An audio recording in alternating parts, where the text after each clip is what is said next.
Well, hello, and welcome to Gallifrey's Most Wanted. I'm Ross Aiken. I'm old too. We are standing in the royal throne room of Peladon. Only men of rank and females of royal blood may set foot here. The penalty for trespass is death. And I'm Victoria Wheeler. I'm New Who. Doctor, I do not deal through intermediaries. Kindly present us to our royal host. And it's Third Doctor time. And there's a little, it's the Curse of Peladon, which is weird. I've already talked about this about three months ago with Jason on Doctor Who Literature, but it was nice to watch it again. Let's jump to synopsis and we'll get back. The Curse of Peladon, serial MMM. Writer Brian Hales, director Lenny Mayne, script editor Terrence Dix, producer Barry Letts. Originally aired January 29th, 1972 to February 19th, 1972. The Time Lords send the Doctor and Jo to the planet Peladon, which has just applied for membership of the Galactic Federation. King Peladon and Chancellor Torbus favor union. High Priest Hepesh does not. Torbus is murdered and Agator, a semi-mythical sacred monster, is blamed. The Doctor arrives and is taken for the Earth's delegate. Other delegates have arrived. Alpha Centauri, Arcturus, and Ilzar of the Ice Warriors. The Doctor finds that Hepesh and Arcturus are behind the murders. With the help of the Ice Warriors, the Doctors defeat Arcturus and expose Hepesh. The priest orders Agator to kill the king, but the Doctor has tamed the monster, and it is Hepesh who dies instead. The Doctor leaves as the true delegate from Earth arrives. Another synopsis from the amazing Doctor Who program guide, the complete guide to every Doctor Who story. That's not true now. By Jean-Marc L'Officier. My beat-up little copy. I love it. You should all have one. All right, that was a lovely synopsis by Jean-Marc L'Officier. I'm going to start on this one. There was a thing in About Time, a statement that it is one that is not overly loved, but it's not dissed, was kind of the take on it. Well, it's weird. Nobody really hates this story, but curiously, it's easier to list its faults than to find any reason to recommend it. Exactly, and that's exactly kind of how I feel about this one. It's not the greatest Doctor Who of all time. There are some cheesy moments and some, stuff that you have to forgive about how they were making this show. I mean, some of it. I think some of it technically is pretty good for their tech, for something that's shot entirely inside. I like the cliff face and stuff like that. It's a nice shot, But I'm always entertained by this one. I'm always it's just entertaining. There's nothing uber special about it. I find its sequel a little more iffy, but I think that one's longer and it's, doesn't need to be 6 episodes. So, but, I don't know. This one's, it's got, I don't know. What are your take on it? Because this is, I think I'm a little more forgiving. Yeah, exactly. I highlighted that because it says it's weird. Nobody really hates this story. And I was like, really? Nobody? I'm kind of feeling like nobody here. It's not that I hate it. It's that I can't get engaged, right? Like I really, really care about David Troughton, right?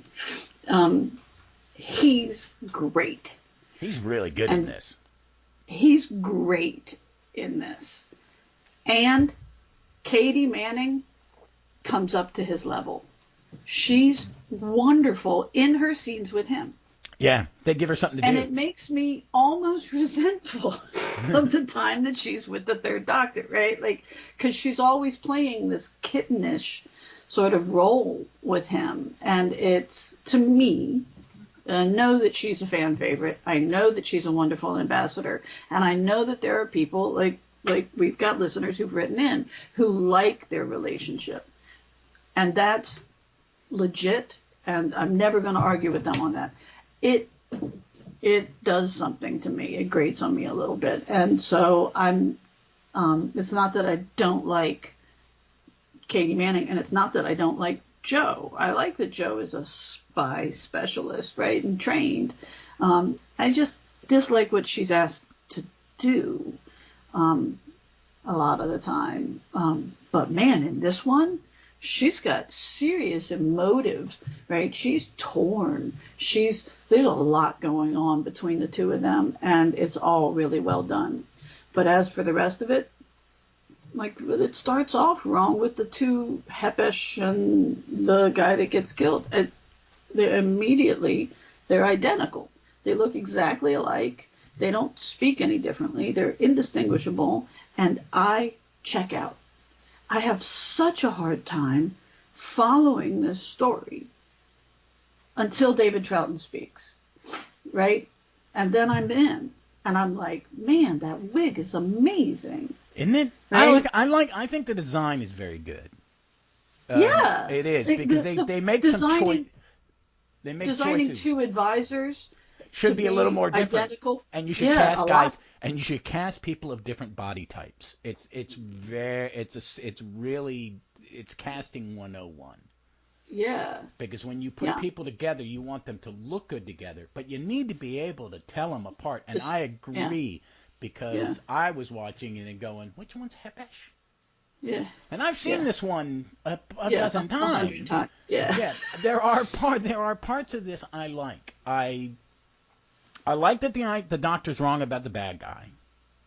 That Yes. Hayes writes it, so these are the bad guys. Remember, they're the bad guys. They're the bad guys. They're the bad guys. Wait a minute. Oh, they're not the bad guys. That's great. It's an assumption based on something sort of xenophobic or, your past experience with one. And so it's a generalization. And the doctor does that a lot. And it's nice to see him get it wrong sometimes. It is. And I think you need to do it. And it's something that they do a lot in New Who, is where the humans are the bad guys. Yeah. And I like that. But this one I like because it's one of those comfort Who's. You don't have to really think too hard, and I think that's why people like it. It is that answers my number one question. What is it that people like so much about this? It's just a memorable. And it's it's a comfort one. It's coming. It's I don't know. Because I think what it is it doesn't screw up so bad that it's, but it doesn't try anything. But I just think it's well enough made, and it is comfort, and it's good, and there are good scenes. I think the scene in the cell, when the doctor's in the cell and Hepesh comes to give him the map, you can leave. I don't want to kill you. Yeah. And the doctor asks him why, and they're pretty good in that scene together. I mean, they are, but the minute that the doctor escapes, Hepesh puts a bounty out on his head. That's kind of the thing that it bugs me about it. But it bugs me because I know in the next one, his replacement is just as big a prick. It's like it's not Hepesh, and it's Peladon's daughter, but it's the same damn plot. Except the Ice Warriors are the bad guys in that one. Yeah. So, I just think it's a very finish one. I remember the big finish one, where the bad guy is not Hepesh and not the Ice Warriors, right? And it's a good twist. The big finish one is really actually pretty good, but it does rely on your knowledge of the other two. Yeah, and I haven't listened to the Peladon set, the David Troughton one from Big Finish. I haven't bought it yet. I'm being a little more stingy with my money, and there's a lot of stuff, and I'm behind. Yeah. But I think it is it's a very much a comfort episode. I enjoyed it, but last time when I was covering the book, part of I think why I liked it more is because I listened to David Troughton read the book, which was very good. I think the story, and I think I enjoyed it more because I had read the book, listened to the audio, and then watched it.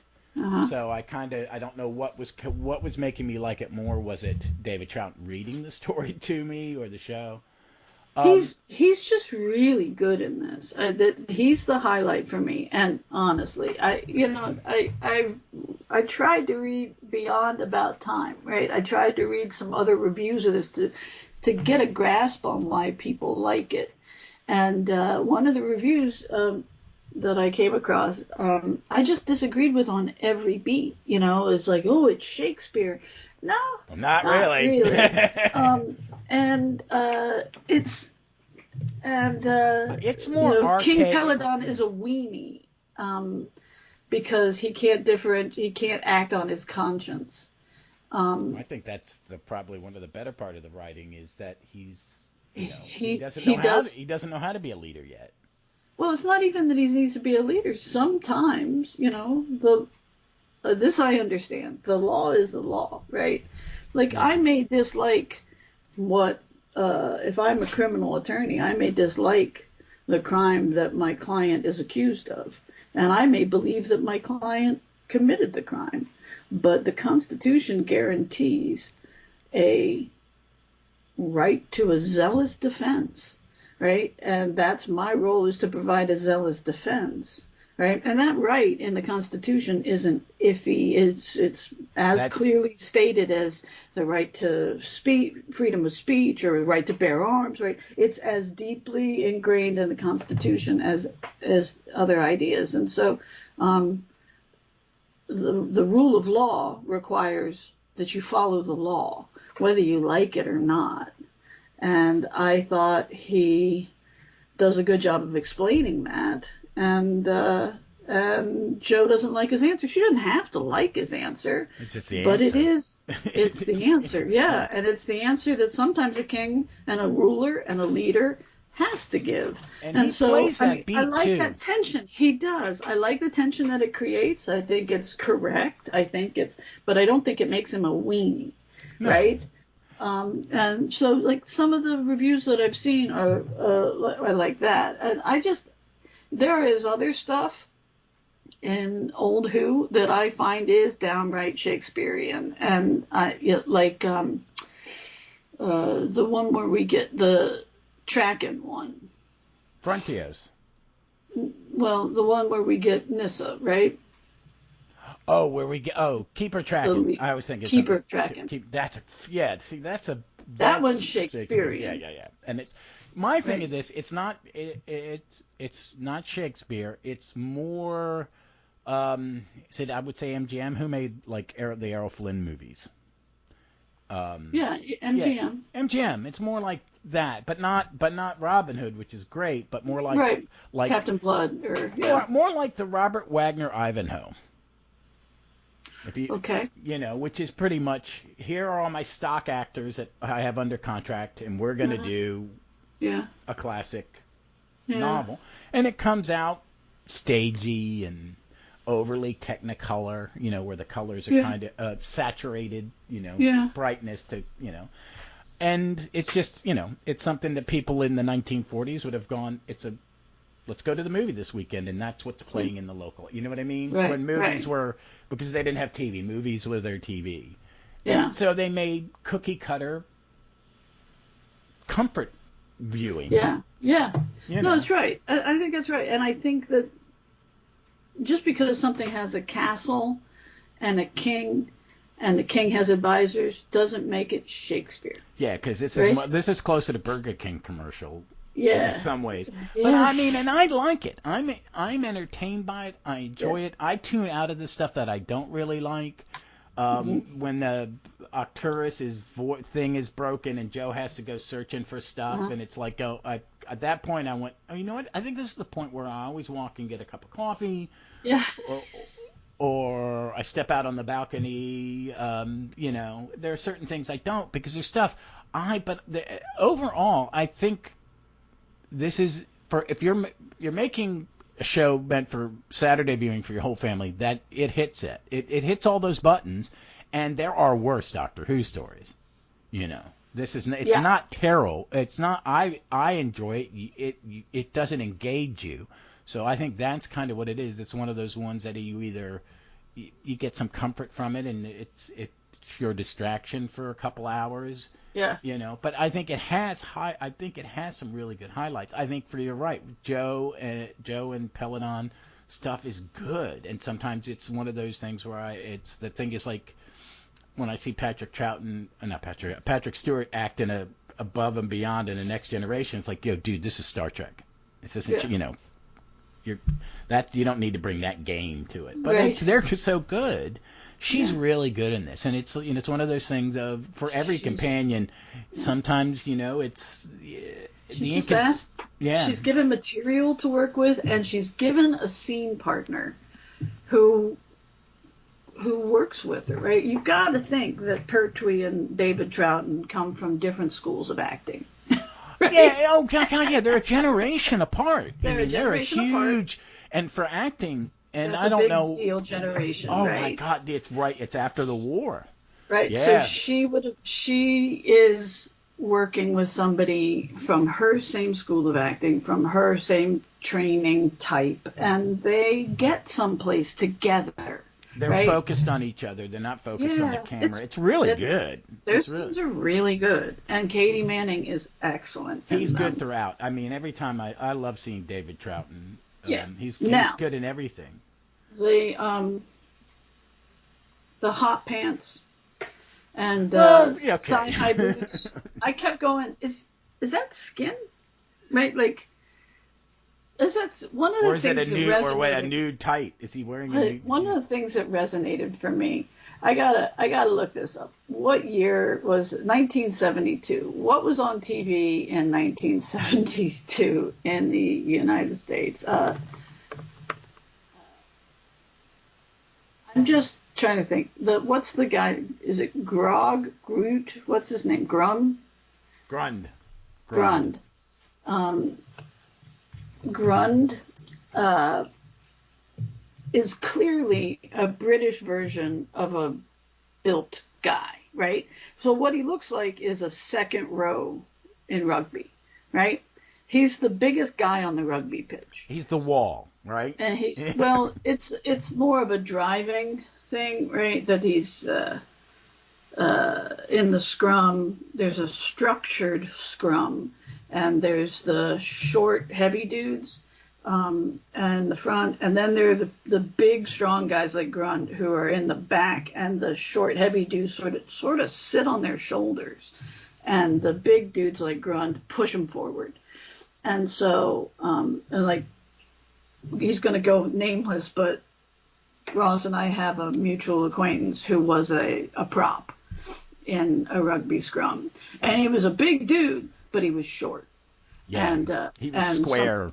He was a square, yeah. And so the driving him forward would have taken a lot of strength, right? So that's who Grund is. And the difference, however, is he's just the sort of the color of a file folder, and I think that passes for tan. Oh my God! And so I'm trying to think of, you know, he's this guy, the actor. It's like, and there's a guy in America who played a lot of these roles. Named is it Ted Cassidy? He played Lurch in the Addams Family. Yeah. If you needed a deep voice, but they'd let him talk. He did a lot of cartoon voices because he had a very deep voice. Yeah. And very articulate guy. And if you ever see Bill Shatner talk about him, he loved him. He said he was a very articulate, you know, they had very deep conversations. But he's like 6'7" and just plays, you know, and would play mutes. Lurch doesn't speak. Lurch doesn't speak, yeah. But the comic strip, he doesn't speak either. I mean, he's just growls. Yeah. I mean, I guess in 1972, we actually didn't have a lot of real buff guys yet. No, everybody had a bit of dad bod. Yeah, because it's sort of the guys from Emergency and Mission Impossible, and I'm just trying to figure out. You know, Kurt Shatner in the late 60s would take off his shirt, and he's like going, yeah. Have you ever done a sit-up, Jim? Yeah. Well, now, Kung Fu. Was Kung Fu in 72? That It's early? The year it started. That's a great show. It is. That show was a little ahead of its time in some ways. Right, but we would have... that's David Carradine? Yeah, Who's the Carradine? that's David. Yeah. That's David. That's David. That's David. And I mean, he's sculpted. But yeah, and he's he's like that because he not. We aren't. Yeah, he was pretty athletic dude. Yeah, but we aren't quite at the stage of like the pumping iron bods that's and a very the 80s Ferrigno. thing. That's a very late 70s, early 80s. I think that the Pumping Iron movie came out in like 76 or 77, right? And Ferrigno was in Incredible Hulk TV show in 78. So maybe I'm thinking a little ahead of the schedule. But anyway, Grun came across as a little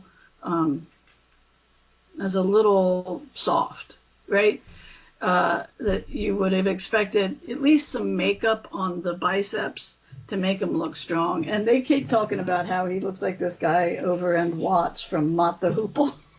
I looked him up, and he was just sort of this dad bod guy, but wearing the thigh-high glam rock boots. Oh, my God. With the high, platform boots. And I don't know.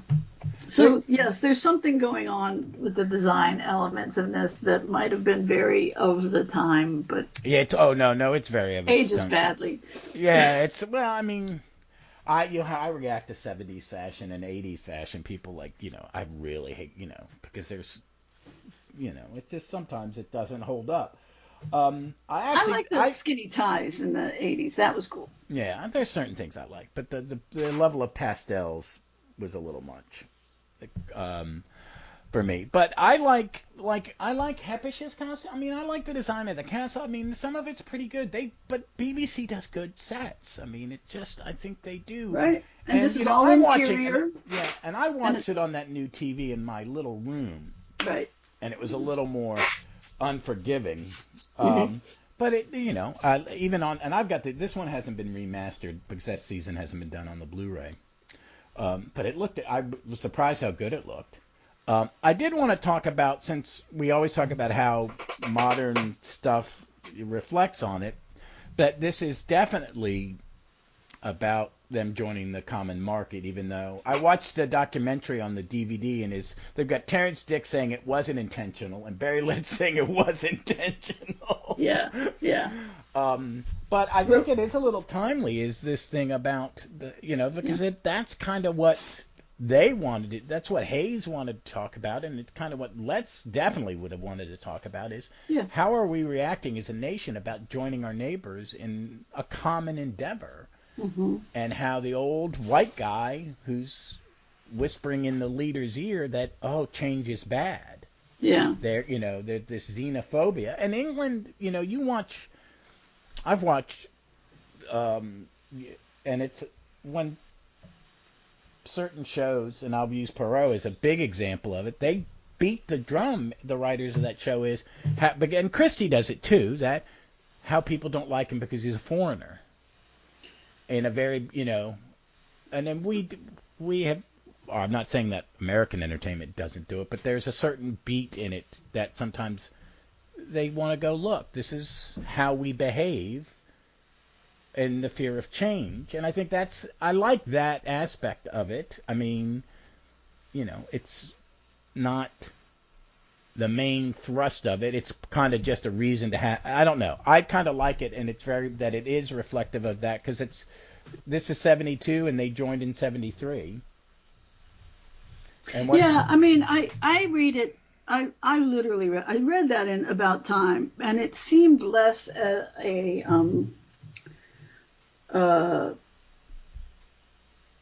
interest in Peladon joining this Federation is less a communal benefit than it's more of a colonialist. We want your mineral wealth, right? We want your natural resources. So it plays a little bit more colonialist. So Hepesh is a little more right than... Well, yeah. I mean, I think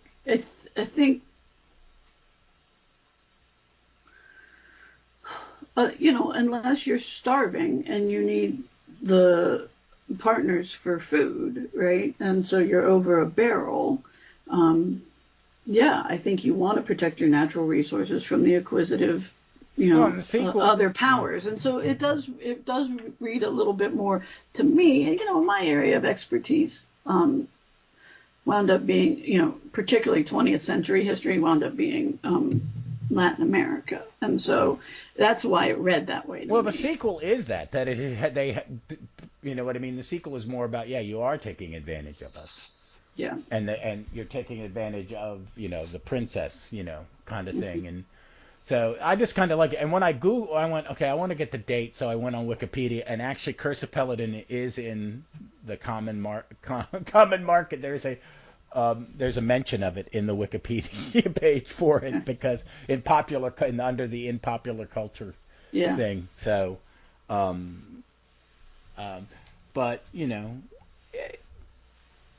overall, I enjoy this one. It has its flaws. I mean, I didn't mind watching it again. I watched it last night, and I was entertained. But there are parts where I check out and check back in. Yeah.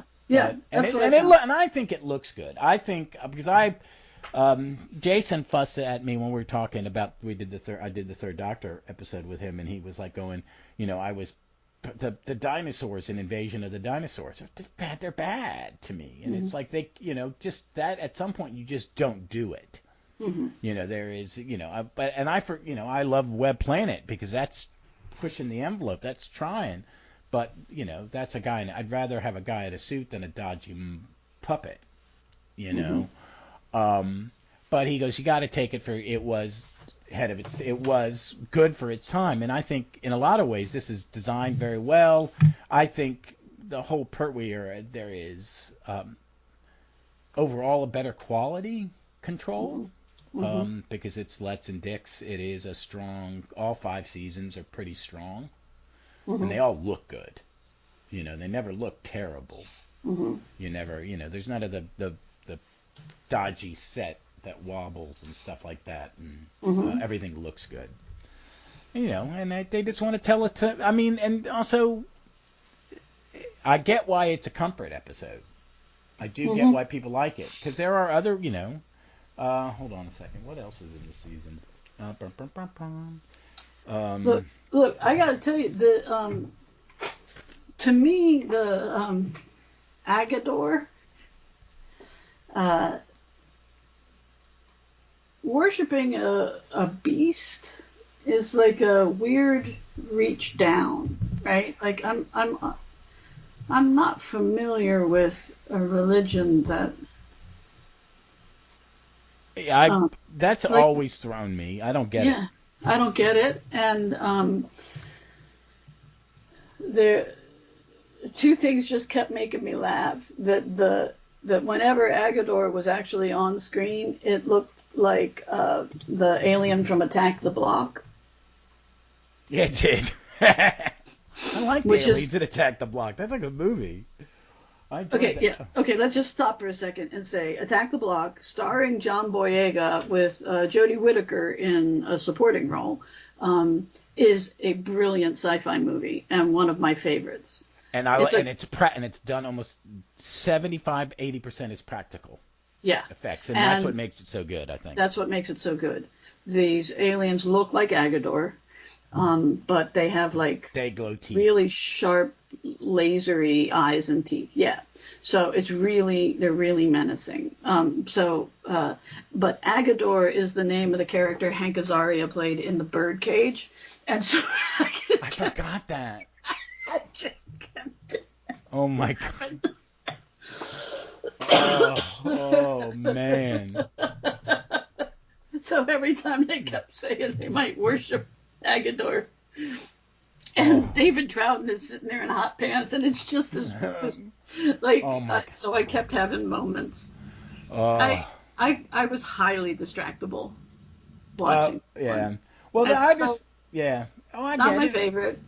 Well, this is but I was looking at, this is season 9, and this followed Day of the Daleks, which is one that's not my favorite, but I'm not a real big fan of any of I prefer 60s Dalek stories over 70s Dalek stories, except for maybe Genesis. Right, but literally we just did Day of the Daleks, and I can't remember it. Yeah, and the next one is Sea Devils. Which I love. Oh, if you don't love Sea Devil, there's something wrong with you. It is. Right. It is. And then the Mutants, Yeah. which I think when we get to it, we'll strike a nerve because it's about colonialism, and I think for the most part, it's a really good story about colonialism, and it's got a good over-the-top bad guy. I like a good over-the-top bad guy where the actor's going, I'm going all in on this, and it's not Graham Croydon and Nymon. It's like, this is a guy going, this is what Imperial people look like, and they're dicks. Right. And then after that is Planet of the Daleks, which is... No, Time Monster. Oh, Time Monster. So wrong one. Time Monster, which... Benton in a Diaper, which is... Right. So, No, which a lot of people love that one. Well, but Sea Devils benefits from a big budget. Oh, right? yeah, and they go to a lot of places. There's a lot of external shots. There's the Navy's letting them play on their base and in their hover. Yeah, they've got the government's going, oh, you want to use our stuff? Yeah, so, and this is all interior. And that's what's weird about both Peladon ones is they're both all interiors. Yeah. There's no. They do. There are two segments in this that was done on film. One is on the cliff face. Right, but that's still interior. Inside, yeah. Yeah. And then the duel in the pit. Right. Stuff that had to be choreographed for safety and stuff like that. Yeah. And which is probably why they did it on film, because they couldn't do it. They needed. Yeah. They be safe and cut. They had to be able to cut and do what they needed to do. Right. And do that on film, which is weird when you watch these things, and that it does. You're going, oh, outside, inside, outside, in, camera, video camera, video camera. Yeah. Yeah. So, but I enjoyed it. It is what it is. It is 70s Who. It is Third Doctor Who, which I still enjoy, even though he's a little less of a bastard in this one. Yeah. I think it's how he's written, who's writing him. I mean, and I think it's the same with companions. And, sometimes you get a writer that doesn't care about the companion. Or someone like Eric Sayward, who's the script editor in the 80s, who doesn't care about the main character. I really think that is a good observation. I've heard people say more in recent years is Sayward didn't care about the Doctor. Mm-hmm. But I think Hayes, when he wrote this, he wrote really good scenes for some of his scenes are really good, and some of it is just, is what it is. I mean, I like them. I'm a fan of the Ice Warriors. I don't know, but... Yeah, no, they're interesting. Yeah, and I mean, I think... I don't know why they were going to bring it back in the 80s, but that was in the canceled season with Colin Baker. So... I mean, and the two times they've appeared, is it two times they've appeared in Modern Who? I really like the second one, the one with Bill, Nardole, and Victorian soldiers on Mars. It's like Zulu. Yeah, on Mars. the cutest one. Yeah. Yeah, that's a great one. That's with a great one. With the princess or what? And you have Alpha Empress of Mars. Yeah. Empress of Mars, and they have the woman who did the voice of Alpha Centauri come back on that one. Yeah. And play the voice. I like Alpha Centauri. I kind of like this. I mean, because in the sequel, a lot of these characters come back, or versions of these characters, like the princess instead of King Peladon. Her, religious fanatic counselor. It's like you would have think that you would have learned his lesson. That there wouldn't be one of these guys anymore. It's like, I mean, they. Let's see, how do I say this? The treatment of Alpha Centauri as they all refer to them as he. This is 1972 forward thinkingness about aliens not being exactly like us, right? They're trying to make an alien as far from us as they possibly can. Like, that they only have one gender or whatever. What does he call her? Hermaphrodite. Hexapod. which is a an ancient Greek term, but I tell you, the Third Doctor says it's an it, right? And he says it with an emphasis that's a little bit of a sneer. And I gotta tell you, they make Alpha Centauri the most hysterical character. And I'm like, come on, right? Like, a hermaphrodite doesn't have to be speaking in a high squeaky voice and freaking out right? This is a diplomat. This is right? Like, it's just sort of a sexist take in trying to be advanced. I don't know. But what's a hexapod? Is that an octopus? A hexapod is a sixth. Oh, it's just a six-legged animal? An octopus is an octopod. Okay. Right? So hexa is 6. So just someone with 6 appendages? Yeah. Okay. Yeah. Well, and that's why you don't know how they walk, because you see 6 legs, and it's called a hexapod. Well, all I can think is Sigmund. All I can think of is Sigmund and the Sea Monsters. Yeah, exactly. It's some little guy in a suit just shuffling around because he's like, Christ on a crutch, this thing's uncomfortable.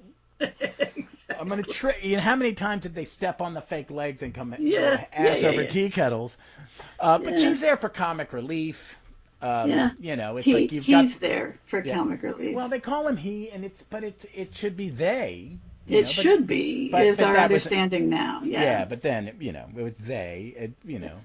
I know. But it's also this year where the Third Doctor isn't as open-minded to some aliens as other doctors are. Yeah. And because Baker's isn't like that. Baker's would be, ooh, look, this is interesting. Yeah, this is fascinating. Yeah, but that's more, the patrician kind of version of the Third Doctor. We recorded last week, and it just posted today when we're recording, is me and Mark McManus were covering Paul Cornell and Chris Jones' Third Doctor Titan comic, Heralds of Destruction. And, Paul Cornell has a scene where he's in the club with all these rich white dudes and talking about when he was talking to Pol Pot and calls Pol Pot Polly. Like, that's his nickname for this guy. And it's like, why are you hanging out with that mass murderer? Why would you... this is the guy you kind of overthrow, don't you? But the Third Doctor name drops a lot of people, and sometimes they're sketchy people. And Mark brought up, like, he calls Bonaparte Boney. Like, he's friends with all these people. So, but that comic is great because it really does capture that era, and he is kind of he is the only Doctor who's kind of I want to say he wants to say he's not part of the system, he's not part of the patriarchy, but he really is. He is really that character, and it comes out, you can see it in this one because the way he interacts with Joe compared to the way Peladon interacts with Joe. Mm-hmm. So. Right. So, do you have anything else you want to say about this one? I'm not a huge fan, and what I'm discovering is, now that I'm not really zoned in trying to focus. This happened before too, but I was trying to understand last time through. I was trying to understand the difference in the Doctor from the previous Doctor and the other Doctors that I'd seen, right? For those of you who've not listened before, I started with New Who and watched through what was current, and then went and started with the first Doctor and watched through. And the only thing I've ever done with the old Who is watch it through once. So this is only the second time you've ever seen this. This is the second time I've ever seen this story. And so my first time through, I was watching for understanding, right? For grasping who the Doctor was, who the companion was, who the baddies were, right? Like, because some of them you see later and some of them you don't, right? So I just had a different, I wasn't even watching as much for enjoyment as I was just to absorb it. To absorb it all, yeah. And so this time through, it's just very, if the story's not great, it doesn't hold my attention as well. Yeah. And that's, we had lower standards for television in the 70s. And watching, they were capable of less. They were, the few TV shows and the Doctor Who stories that still stand up are great TV, right? When I just went back and looked for what was popular in 1972, there are complete forgettable television shows, and then there are things like Mary Tyler Moore, which is a gem. Yeah. You get things and that holds just, up. Boom. Yeah. Well, and there are Leslie Doctor started Who watching stories like that. Yeah, Leslie just started watching Columbo. She watched the first two, and that great first one, and she's like, Steven Spielberg directed this. Yeah. Yeah. Yeah. It's a great show. It is a great show because it's a great concept, and you're lucky you got their second choice of actor, not their first choice. Yeah. First choice would have been Bing Crosby. It's like, So the idea of sitting through all of these, who some of them aren't just not the gems that others are. There are things like Genesis of the Daleks that just grip you from the beginning. Yeah, frankly, Enemy of the World. Yeah. Or the one the next Third Doctor we're gonna do, Sea Devils. Sea Devils, yeah. Yeah, it is. And so I'm gonna go look and see what is our next fourth Doctor. Oh, it's Seeds of Doom. With the current, and which is a great one. Yeah. I think it's a great one. I think it's a great unit. It's technically a unit story in some way because there's a unit in the background. It's just none of the regulars. Yeah. It's a great story. So, it is. And I mean, I think that's what's unique about your point of view. You've seen these once. I've seen them once, yeah. And now you're getting the second one. And I've seen some of these a dozen times. And I do have a different opinion. I don't always have the exact same opinion. And since I know I'm going to be talking about it, I don't have the same opinion. That changes my perception a little bit. And I've talked about this one twice in the same year on two different podcasts, and both times I enjoyed it. But this time, because I was only focusing on the show, I'm not focusing on the novelization and the audio and blah blah blah. That I was like, okay, I understand why old school Doctor Who fans enjoy this one. It's a rainy day one. This is one like if I'm bored, it's rainy. It's just but it just is what it is. I think there's a lot of good in it. So what I dislike in it is all stuff that could be, some of it is when it was made. Right. And some of it is for how their budget restrictions. I think it overcomes. This one I like a lot, design-wise and setup-wise, because it looks good.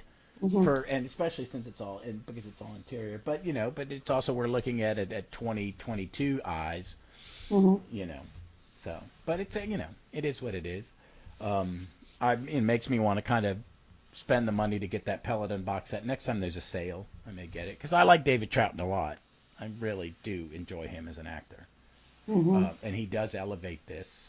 He's great, and I think he's great in his new Who Midnight, which I think is a gem of a story.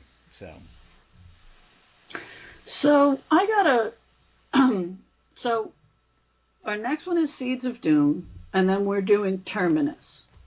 It's really Terminus? Yes, it is, because Modron Undead. So we're at Terminus. But then for Sixth Doctor, we just did Spectre of Lanyon Moor. So is it, we can't do Apocalypse Element because that's Dalek Empire. So are we at the next Evelyn, or do we do Frobisher with the Holy Terror? No, I would keep doing Evelyn in Evelyn's order.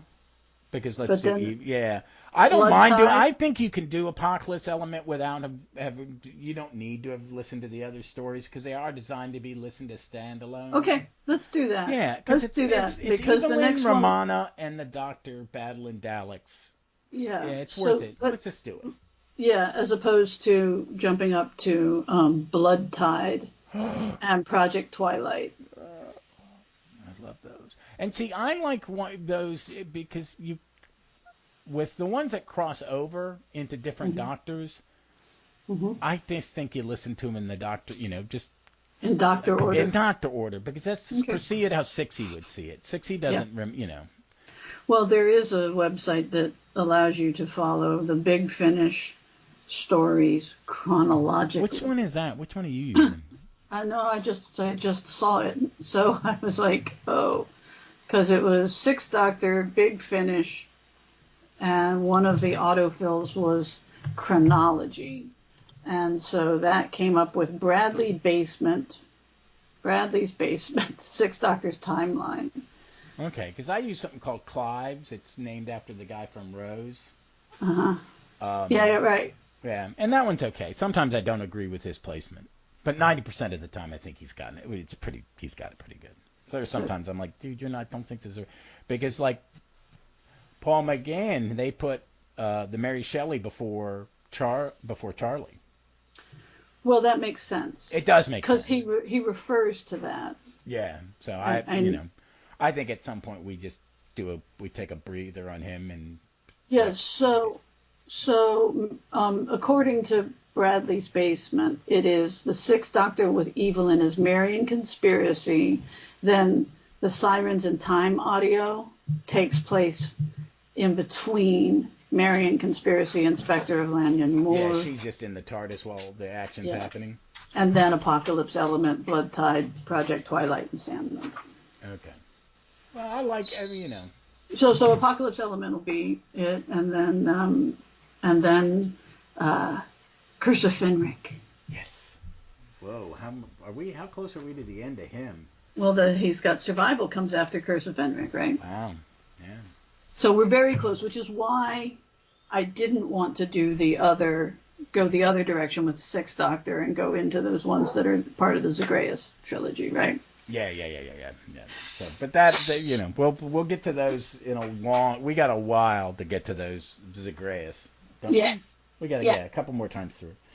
Well, folks, wait a minute, Vic. Is there anything you want to plug? No. Anything you're doing? All right, I'm still. Wait a second. Wait. I read a great book. It's called The Golem and the Jinni, as in the Jinn. D apostrophe, and it is Helene. I don't know. It's a great book. It's a long book. I listened to the audio book because I was doing a lot of work and stuff, and so it's great. Just it's great. It's not related to Doctor Who, but it is fantasy based, and it is it's a good. Helene Wexler, I think, is who wrote it. It's just good. And right now I'm reading another Ben Aronovich story, which if you haven't read the Rivers of London series, there's also a Rivers of London comic book.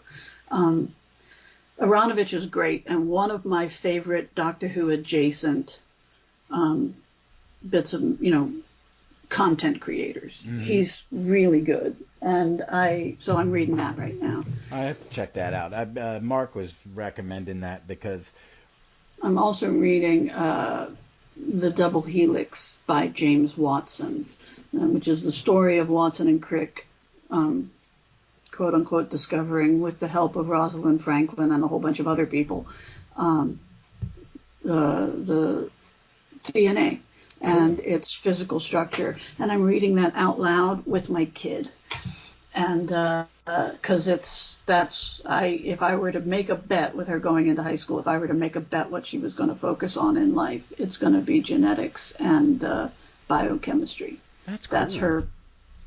It wakes her up on the inside like nothing else. So we're reading that, and her understanding of it is so much beyond mine, and she's not really even had biology or chemistry yet. So I can't wait to see what she does when she gets there. But it's it's really interesting how much she loves it. And but as history of science goes, it is a fantastically written book by a scientist, and those are very few and far between. It's one of the best history of science books, and it's only about 140 pages, so it's eminently readable in a day or two, and it's well written, and it tells a fascinating story. Great, cool. Those are good ones. I like it. I'm still getting through the third Dune book on books and tape. I'm enjoying it, but it's man, it's a tome. Well, folks, that's it. You can we'll be back. I don't know what next week is going to be. Probably, I think Mark and me are going to do another comic. We're going through the Titan stuff, and we're enjoying these conversations. And if you haven't listened to last week's about Heralds of Destruction, please do. It is a great Paul Cornell, Chris Jones comic with the Third Doctor, the Master Unit, and it ties very much into Enemy of the World. It was good that we did those back to back. But I'm not going to spoilers. It is probably one of the best Doctor Who comics I have ever read, and it is a love letter to the Third Doctor, and it could have been a Third Doctor TV script. I mean, that's well structured. So I recommend it. But you can find us on the interwebs at Gallifrey's MW Pod, and reach out to us at Gallifrey's Most Wanted. On our, you can email us. You can message me if you have any input. We'd appreciate it. I don't make this request often, but if you haven't done it, if you could give us a review on Apple Podcasts or your podcast caster of choice, it's always a little helpful. We'd appreciate it, and we'd like to hear what you think and what you'd like and what you would like to hear from us. That would be great. But we look forward to seeing you sometime in time or space.